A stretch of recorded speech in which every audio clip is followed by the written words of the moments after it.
Iniimbestigahan na ng pulisya ang insidente sa Rizal kung saan isang pasahero ng jeepney ang tinamaan ng ligaw na bala ng airsoft gun. Saksi si Joseph Morong. Nakabaon pa rin ng bala sa likod ni Claudette Jacobo malapit sa kanyang gulugod. Kita sa t-shirt na ito na suot niya nitong Biyernes kung saan tumagos ang bala. Kwento niya, sakay siya ng jeepney noon at papasok sa trabaho nang bigla may naramdaman siya sa kanyang likod habang nasa Binangonan, Rizal. Akala ko po nung una may bumato lang sa akin. Hindi ko po siya pinapansin nung una. Pero bigla po siyang namanhid. Kaya kinuha ko po yung bimpo ko sa bag. Pinunas ko po. Tapos nagulat po ako may dugo. So ang sunod na akala ko po, nasaksak po ako ng ice pick. Kasi sabi po nung katabi ko, butas po yung damit ko. And pabilog po. Dinala siya ng jeepney driver sa police outpost at isinugod siya sa ospital. Sa x-ray lumabas kung ano ang totoong nangyari kay Claudette. Hindi po ako nabato or nasaksak kundi nabaril. Pasalamat na lang din po talaga ako dahil sa likod lang po siya tumama, hindi po sa batok or sa ulo po. Dahil sabi din po sa akin ng pulis, kung tumama yun sa ulo ko or sa batok ko, baka wala na po ako ngayon. Dito sa bahaging ito ng Tagpos National Road sa Binangonan, Rizal nangyari yung insidente. Umaga, papasok pa lamang sa trabaho si Claudette kaya marami pa siguro mga sasakyan at tao. Pero palaisipan pa rin sa kanya hanggang ngayon kung saan ang galing at sino ang namaril nung umagang yun. 3 araw na nakabaon ng bala sa likod ni Claudette pero ligtas naman na siya bagaman nakakaramdam ng sakit. Sabi po nung tumingin po sa akin na surgeon, aantayin daw po siyang umangat. Then, tsaka lang po siya o-operahin o tatanggalin po. Hirap po kumilos dahil lalo po ngayon malamig, kumikirot po siya. Ang sabi po sa akin, basta daw po naturukan ako ng anti-tetano and tuloy-tuloy daw po yung antibiotics ko, wala naman daw po masamang nangyayari. Sa isang text message ayon sa Binangonan Municipal Police Station, bala ng airsoft gun o pellet daw ang tumama kay Claudette. Iniimbestigahan pa rin kung sino ang posibleng suspect. Pagpunto ngayon ni Claudette, hindi lamang siya ang nakaranas nito dahil may ibang nag-comment sa post niya na nakaranas din ng ganito.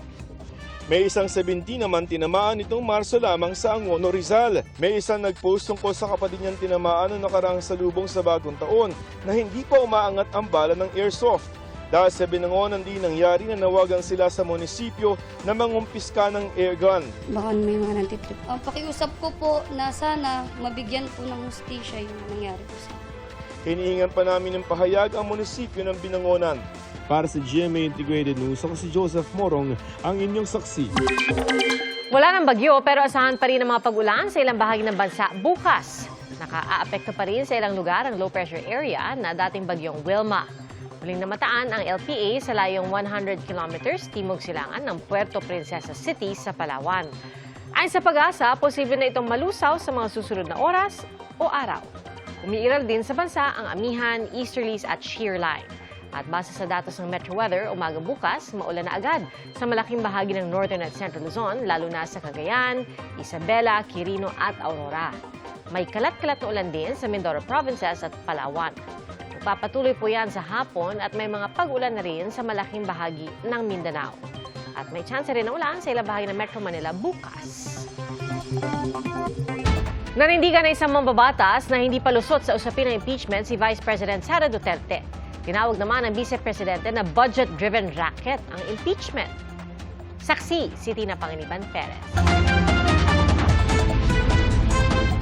Naniniwala si Vice President Sara Duterte na ginagamit ang 2026 budget para makakalap ng suporta para sa panibagong impeachment complaint laban sa kanya.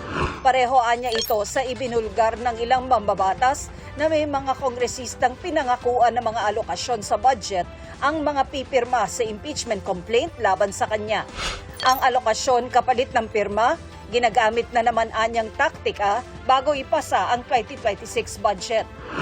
Noong nakaraang linggo lang, sinabi ng bagong alyansang makabayan na naghahanda na sila para sa paghahain ng panibagong impeachment complaint laban sa bise kapag natapos na ang one-year ban sa February 5, 2026. Ang bersyon ng budget naman ng Kamara, halos 2 buwan na mula nang ipasa noong October 13 at nakabinbin sa Senado. Sabi ng ilang miyembro ng minorya, ni hindi na pag-usapan sa budget deliberation sa Kamara ang impeachment. So I don't think it's fair for her to tie up yung issue ng impeachment, possible filing of new impeachment complaint against her sa budget process. Kasi tapos na nga yung budget process sa House. And what remains is the BICAM. So ano pa ang ibig niyang sabihin na naging ano na naman ito, bargaining chip na naman ito? Not at all. No, hindi ever napag-usapan yun during the budget process. Hindi naman yun part ng any deliberation of any office or program of a government. Pero sabi rin ng mga mambabatas, talaga namang hindi pa tapos ang isyong ibinato noon sa Vice-Presidente. Hindi lang daw umabot ito sa impeachment trial dahil sa mga puna ng Korte Suprema sa proseso. Palagi ho nasa utak namin the fact na hindi pa sarado yung issues of accountability ng ating Vice President. Kaya in other words, hindi pa ho siya lusot. Sabi ng Vice, handa naman siyang sagutin ang anumang alegasyon laban sa kanya na nakabase sa facts at katotohanan. Pero hindi anya siya mananahimik habang ginagamit ang impeachment process sa tinawag niyang budget-driven racket. Kinontra ito ng isang mambabatas. Lagi niya sinasabi yan, pero pagka may actual na venue at pagkakataon na, iiwas siya, di ba? O hindi sasagot. Halimbawa, dito na lang sa 125 million na confidential funds na nawaldas in 11 days. No, hindi pa rin niya sinasagot, hindi pa rin niya pinapaliwanag. Para sa GMA Integrated News, Tina Panganiban Perez ang inyong saksi. Janet Lim Napoles muling sinintensyahan ng reklusyon perpetua kaugnay ng PDAF o Priority Development Assistance Fund Scam para ito sa 2 counts ng malversation. 10 milyong piso ang sangkot na halaga sa isang kaso kung saan na-convict din ang 2 pang akusado. Sa isa pang kaso, 9 milyong piso ang sangkot na halaga at may isa pang na-convict. Pinagbabayad din ng milyon-milyong pisong multa si Napoles at ang mga kapwa niya hinatulan. Sa ilalim ng batas, maaaring patawan ng reklusyon perpetua ang sinumang sangkot sa malversation kung higit 8.8 billion pesos ang nilustay na pondo ng gobyerno. Taong 2018, nang sentensyahan ni Napoles ng reklusyon perpetua matapos mga patunayang nagkasala sa plunder. Pag-promote at pag-advertise ng gambling o pagsusugal sa Pasig City, bawal na. Sa ipinasang ordinansa ng lokal na pamahalaan, hindi napapayagan ang mga billboard, signages at sponsorships mula sa mga gambling companies sa lungsod. Kabilang din sa ban ang transit advertisements para sa public utility vehicles gaya ng mga tricycle, pedicab at PUV terminals. Ayon kay Pasig City Mayor Vico Soto, marami na siyang nakitang nalulong at nasira ang buhay dahil sa active play gambling games. May mga bagay man daw na hindi sakop ng kapangyarihan ng lokal na pamahalaan, malaking hakbang na rin daw ang pagbabawal ng advertisement sa lungsod. Para sa GMA Integrated News, ako si June Veneracion, ang inyong saksi. Pinuna po ng Commission on Audit ang mga gastusin ng Social Security System. Kabilang na riyan ang sobra-sobrang order ng tissue paper na nagkakahalaga ng mahigit 13 milyong piso. Saksi, si Maki Pulido. Tila hindi pondo ang ikinatatakot na maubos ng Social Security System kundi tissue paper sa dami ng in-order nito noong 2024.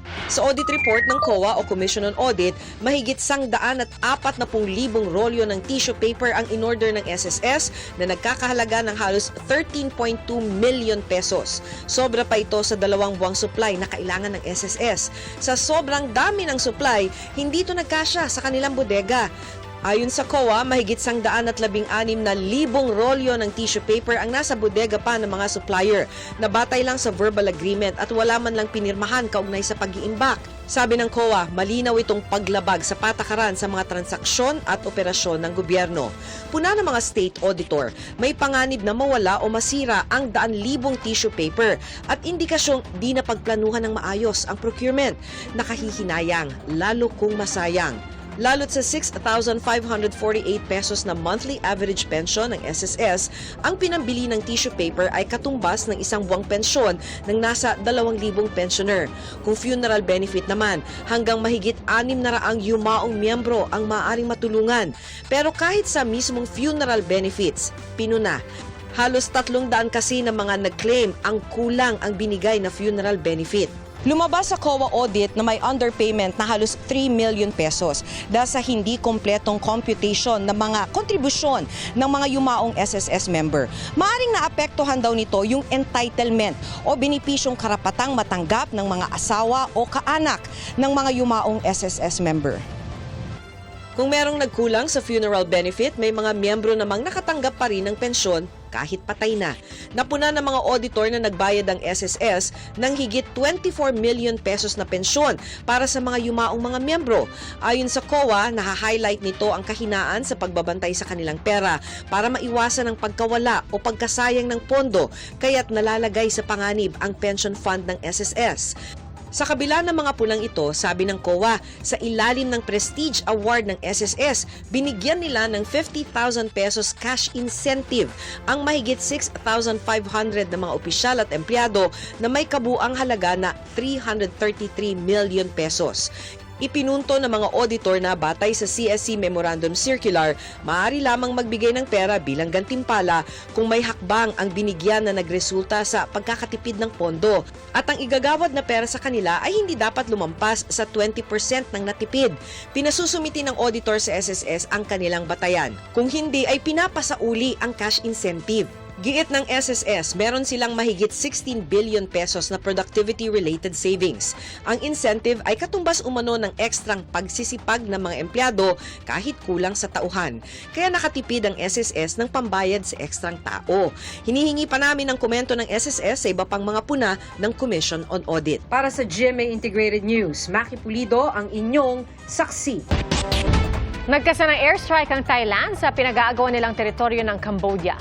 Patay ang isang sundalo sa gitna ng muling pagsiklab ng sagupaan. Ating saksihan.